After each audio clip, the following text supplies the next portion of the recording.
ሱዳን ከሁለት ሀገርነት ወደ ሶስት ሀገርነት። አሳዛኙ ጣፈንታ። ደቡብ ሱዳን በአውሮፓውያን 2011 ነበር ከሱዳን ተገንጥላ የዓለማችን በእድሜ ትንሿ ሀገር የሆነችው። አሁን ደግሞ ሱዳንን ወደ ትንንሽ ሀገር ወደ መከፋፈል ሴራ ውስጥ እጇን እንዳስገባች ለማወቅ ተችሏል። ከደቡብ ሱዳን በፊት ከአፍሪካ አዲሷ ሀገር ሆና የተመዘገበችው ከኢትዮጵያ የተገነጠለችው ኤርትራ ነበረች። ከኢትዮጵያና ከሱዳን በቅርብ ዓመታት ውስጥ የተወለዱት ሁለት ሀገራት ኤርትራና ደቡብ ሱዳን ናቸው። ደቡብ ሱዳን በእድሜ ትንሿ ሀገር ስትሆን ፕሬዝዳንት ሳልቫኪር የሀገሪቱ የመጀመሪያው ፕሬዝዳንት ሲሆኑ ሪክ ማቻር ደግሞ የመጀመሪያው ምክትል ፕሬዝዳንት ሆነው ተሾሙ። ያኔ ሱዳን ከአንድ ሀገርነት ወደ ሁለት ሀገርነት ስትቀየር በአፍሪካ ቀዳሚዋ ሰፊ ሀገር ነበረች። ቀደም ብዬ እንደነገርኳችሁ ሱዳን ለሁለት ከመከፈሏ በፊት በቆዳ ስፋቷ ከአፍሪካ አንደኛ ናት። በአፍሪካ ሰፊ ግዛት ያላት ሱዳን ወደ ሁለት ሀገርነት ስትቀየር ደረጃዋ በአንድ ጊዜ ከአንደኛ ወደ ሶስተኛ ደረጃ ተሸጋግሮ ነበር።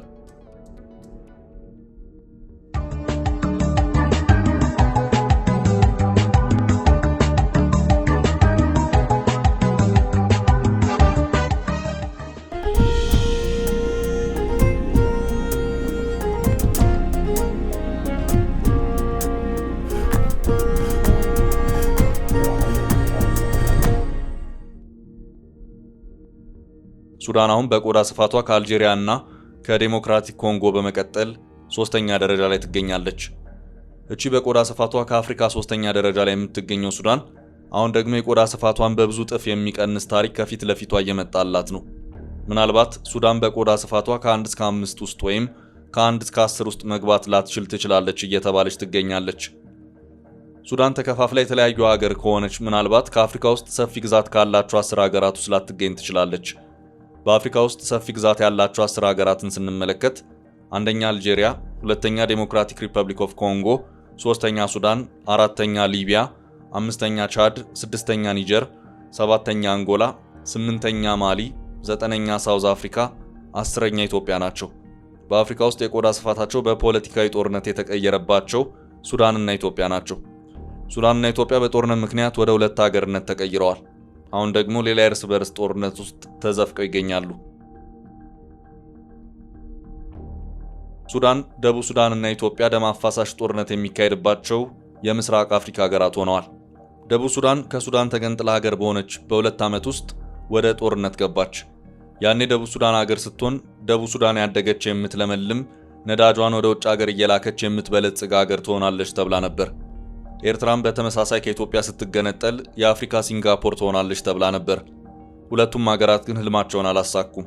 ደቡብ ሱዳን ከ2 ዓመት የነጻነት ቀን በኋላ ፕሬዝዳንት ኪር ሙሉ ካቢኔያቸውን አባረው ማቻር መፈንቅለ መንግስት እያሴሩ ነው ብለው ከወቀሱ በኋላ በአገሪቱ የእርስ በርስ ጦርነት ተቀሰቀሰ።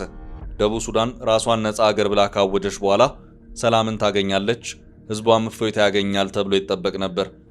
ነገር ግን ከሱዳን ጋር በጋራ ከሚኖሩት ኖሩ የበለጠ ከባድ አደጋ ደርሶባቸዋል። የእርስ በርስ ጦርነቱን ከ10 ዓመት በላይ ፈጅ ሆኗል።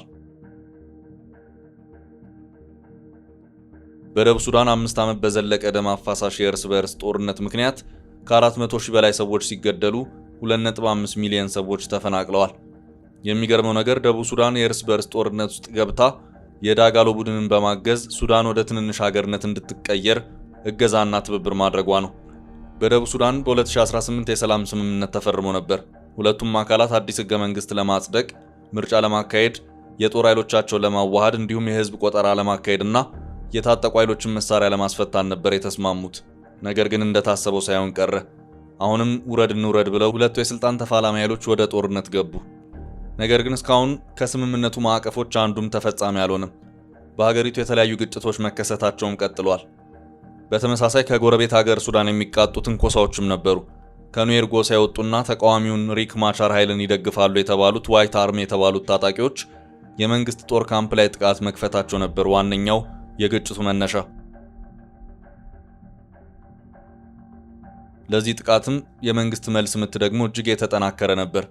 በአንድ ቀን 50 ሰዎች ተገድለው በጥቂት ቀናት ወደ 100 ሺህ ሰዎች ከናስር ከተማ አካባቢ መፈናቀላቸው ተሰምቷል። የደቡብ ሱዳን መንግስት ጦር የተነካ ብሎ በሄሊኮፕተር የታገዘ የአየር ድብደባ አጠናከረ። ወደ 20 የጦር ተሽከርካሪዎች እስከ አፍንጫቸው የታጠቁ ወታደሮችን ጭነው በጁባ የሚገኘውን የሪክ ማቻርን ቤት በአንድ የወረሩት። ሪክ ማቻር አሁንም ድረስ በቤት ውስጥ የቁም እስር ላይ እንዳሉ የሚነገር ሲሆን በመላው ደቡብ ሱዳን የሚገኙ ደጋፊዎቻቸው በዚህ የተነሳ መሳሪያ አንስተው ከመንግስት ጋር እንዳይዋጉ ተፈርቷል። የደቡብ ሱዳን ነፃ አውጪ ንቅናቄ ሱዳንስ ፒፕልስ ሊበሬሽን ሙቭመንት ወይም ኤስፒኤልኤም የሚባለውን ዋና የፖለቲካ ኃይል የሚመሩት የሀገሪቱ ፕሬዝዳንት ሳልቫኪር ማያርዲት ናቸው። ከዚህ ቡድን ተከፍሎ የተፈጠረው የተቃዋሚው የደቡብ ሱዳን ነፃነት ንቅናቄን ሱዳን ፒፕልስ ሊበሬሽን ሙቭመንት ኢን ኦፖዚሽን ወይም ኤስኤልፒኤምአይን የሚመሩት ደግሞ ተቀናቃኛቸው ሪክ ማቻር ናቸው።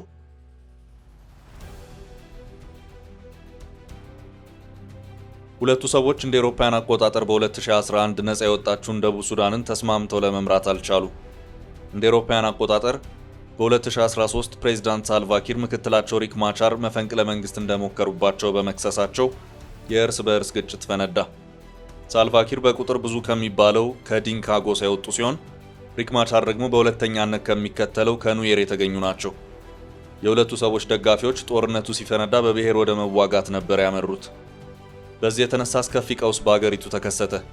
ሪክ ማቻር ወደ አዲስ አበባ ተሰደው ነበር። በኢጋድ አደራዳሪነት ከብዙ ጥረት በኋላ ወደ ደቡብ ሱዳን ቢመለሱም እንደ አውሮፓውያን አቆጣጠር በ2016 ድጋሚ ግጭት በመፈንዳቱ ወደ ዴሞክራቲክ ኮንጎ ተመልሰው ሸሹ። አሁንም የቀጠናው ሀገሮች በኢጋድ አማካይነት ከፍተኛ ጥረት አድርገው ማቻር ወደ አገር ቤት እንዲመለሱ ቢሞከርም ለብዙ ጊዜ ሳይሰምር ቆየ። በዚህ መሃል የሳልቫኪር መንግስት በማቻር ቦታ ታባንግ ዴንግ የተባሉ ፖለቲከኛ ሾመ። የሪክ ማቻር ኃይሎች ብዙ ቦታ ተከፋፈሉ። በደቡብ ሱዳን በተለያዩ አቅጣጫዎች የተለያዩ አንጃዎች መፈጠር ቀጠሉ። የደቡብ ሱዳን ህዝብም ዲንካ፣ ኑዌር፣ አዛንዴ፣ ባሪ ወዘተ እየተባባለ በአካባቢና በጎሳ መከፋፈሉን ቀጠለ። በዚህ በደቡብ ሱዳን በተባባሰው ግጭትና ጦርነት የተነሳ በ2024 የደቡብ ሱዳን ዋናው የነዳጅ ማስተላለፊያ ቱቦ ፈንድቶ አገሪቱ ለ3ኛው ዓመታዊ ገቢዋን አጣለች። የነዳጅ ማስተላለፊያው መፈንዳት የፕሬዝዳንት ሳልቫኪርን መንግስት ኢኮኖሚያዊ ቀውስ ውስጥ ከቶታል። ኢንተርናሽናል ክራይሲስ ግሩፕ እንደሚለው ፕሬዝዳንቱ ከነዳጅ የሚያገኙት ገቢ በማሽቆልቆሉ ምክንያት አገዛዛቸው እየተዳከመ መጥቷል። ደቡብ ሱዳናውያን አሁን ከባድ አደጋ ውስጥ ገብተዋል። ወደ ሱዳን እንዳይሸሹ ሱዳን ሰላም የላት። አሁን ምርጫቸው ያደረጉት ኢትዮጵያን ነው። ወደ ኢትዮጵያ የተወሰኑ ዜጎች እየፈለሱ እንዳለ ለማወቅ ተችሏል። ደቡብ ሱዳንም ሆነች ሱዳን አሁን ከባድ ፈተና ውስጥ ገብተዋል። የሶስቱ ሀገራት ግጭት ደግሞ ዳፋ የሚተርፈው ለኢትዮጵያ ነው። አሁን ደግሞ ዋናዋ ሱዳን ከሁለት ሀገርነት ወደ ሶስት ሀገርነት ልትቀየር ነው የሚል ዜና በስፋት እየተሰማ ይገኛል። በሱዳን የእርስ በርስ ጦርነት የተነሳው በአውሮፓውያኑ ሚያዝያ 2023 ነው። በጀነራል አብዱልፈታህ አልቡርሃን የሚመራው የሱዳን ጦርና በጀነራል መሐመድ ሐምዳን ዳገሎ የሚመራው ፈጥኖ ደራሹ ኃይል አርኤስኤፍ ወደ ለየለት ጦርነት ነው የገቡት። በተባበሩት መንግስታት መረጃ መሰረት በሱዳን ጦርነት ምክንያት የተፈናቀሉ ከ1 ሚሊዮን በላይ ስደተኞች ደቡብ ሱዳን ይገኛሉ። በጦርነት የምትታመሰው ሱዳን የእርስ በርስ ጦርነቱ 3ኛ ዓመቱን በጀመረበት በዚህ ወቅት ሁለት ሀገር የመሆን አደጋ ከፊቷ ተጋርጦባታል።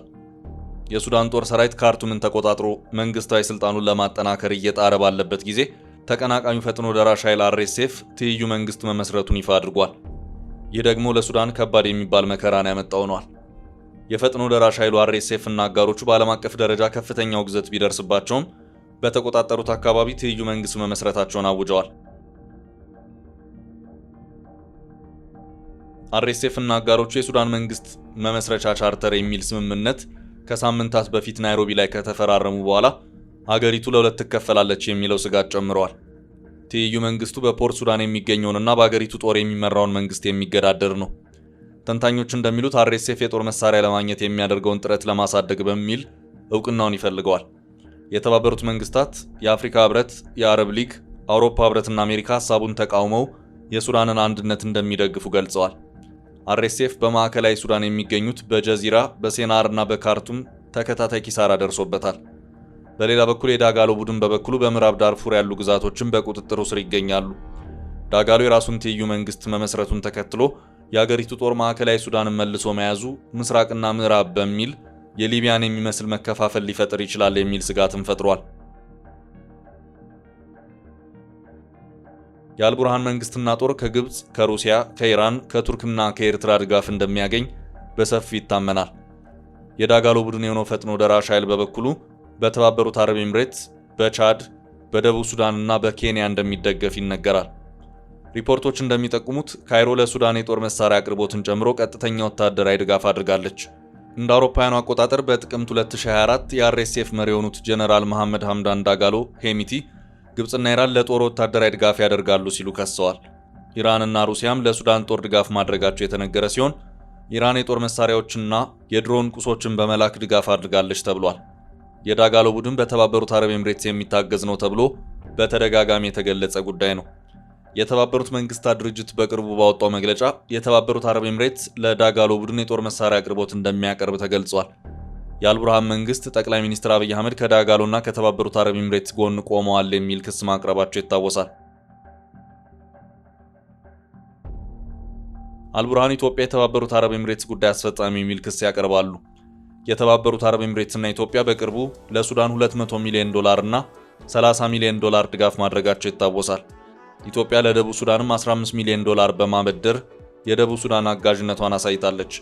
አልቡርሃን ኢትዮጵያና የተባበሩት አረብ ኤምሬትስ ብዙ ሚሊዮን ዶላር እርዳታ የሰበሰቡት ለዳጋሎ ቡድን በተዘዋዋሪ እርዳታ ለማድረግ ነው የሚል ክስ ማቅረባቸው ይታወሳል። የዳጋሎ ቡድንን በማገዝ የምትታወቀው ደቡብ ሱዳን ደግሞ ከኢትዮጵያ $15 ሚሊዮን ብድር ተሰጥቷታል። የአፍሪካ ቀንድ ሀገራት ራሳቸውን ከጦርነት ከማውጣት ይልቅ መጠላለፉን የመረጡት ይመስላል።